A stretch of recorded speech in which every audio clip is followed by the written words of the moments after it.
महानगरपालिकेच्या भारतरत्न डॉ. बाबासाहेब आंबेडकर सभागृहात पत्रकारांना चित्रीकरण करण्यास महापौर उदय धातोंडे यांनी मज्जाव केल्याने शहरातील डिजिटल व इलेक्ट्रॉनिक माध्यमाच्या पत्रकारांचा संताप अनावर झाला। या निषेधार्थ पत्रकारांनी थेट महापालिकेच्या प्रांगणात धरणे आंदोलन छेडत प्रशासनाच्या भूमिकेचा तीव्र निषेध नोंदवला। लोकशाही व्यवस्थेचा चौथा स्तंभ मानल्या जाणाऱ्या पत्रकारितेवर असा निर्बंध लादणे म्हणजे अभिव्यक्ती स्वातंत्र्यावर गदा आणण्याचा प्रकार असल्याची भावना आंदोलनकर्त्या पत्रकारांनी व्यक्त केली। सभागृहातील कामकाज पारदर्शक राहावे यासाठी चित्रीकरण आवश्यक असताना महापौरांनी घेतलेला हा निर्णय एकतर्फी व हुकुमशाही वृत्ती दर्शवणारा आहे, असा आरोपही यावेळी करण्यात आला। दरम्यान सभागृहात सुरू असलेल्या बैठकीतही या मुद्द्यावरून वातावरण चांगलेच तापले। ज्येष्ठ नगरसेवक मदन कारंडे, शिवसेना गटनेते रवींद्र माने, विरोधी पक्षनेते उदयसिंग पाटील व नगरसेवक संजय तेलनाडे यांनी महापौरांना थेट धारेवर धरत डिजिटल व इलेक्ट्रॉनिक मीडियाला चित्रीकरणाची तात्काळ परवानगी द्यावी अशी जोरदार मागणी केली।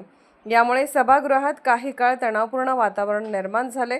दरम्यान महापालिका प्रांगणात सुरू असलेल्या धरणे आंदोलनात विनायक कलढोणे, साईनाथ जाधव, सॅम संजापुरे, रणधीर नवनाळे, निखिल भिसे, संतोष मोकाशी, अंकुश पोळ, वेदांत पाडळकर, गौरव कोष्टी, विजय तोडकर, अंजुम मुल्ला, संगीता हुगे, प्रीती कलढोणे, सचिन बेलेकर, मुबारक शेख, शाह हुसेन मुल्ला, रवींद्र कांबळे, सद्दाम मुल्ला, निहाल ढालाईत, रसूल जमादार, संदीप सुर्वे, अमानत जमादार, सागर जमने आदी पत्रकार सहभागी झाले होते।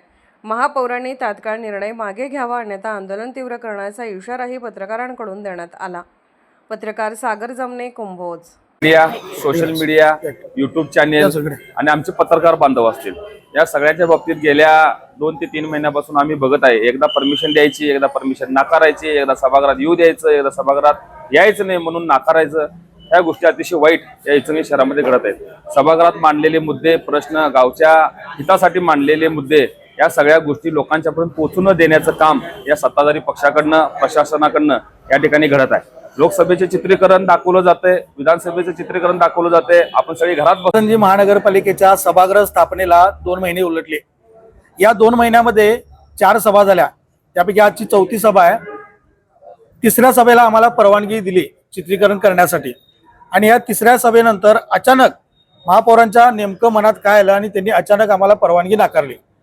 याचं एक तर कारण असं असू शकतं की सभागृहामध्ये झालेलं जे चित्रीकरण ते सर्व आम्ही जनतेसमोर मांडलं आणि काही प्रकारे सभागृहाचं कामकाज हे उघडं पडलं। महापौरांचा जो चाललेला कारभार आहे तो कुठेतरी उघडा पडला किंवा सभागृहामध्ये 34-35 नगरसेवकांनी भाषणं केली, ती भाषणं आम्ही जनतेपर्यंत दाखवली। याची कुठेतरी पोटदुखी महापौरांना झाली काय, हा पण यातून प्रश्न निर्माण होतोय।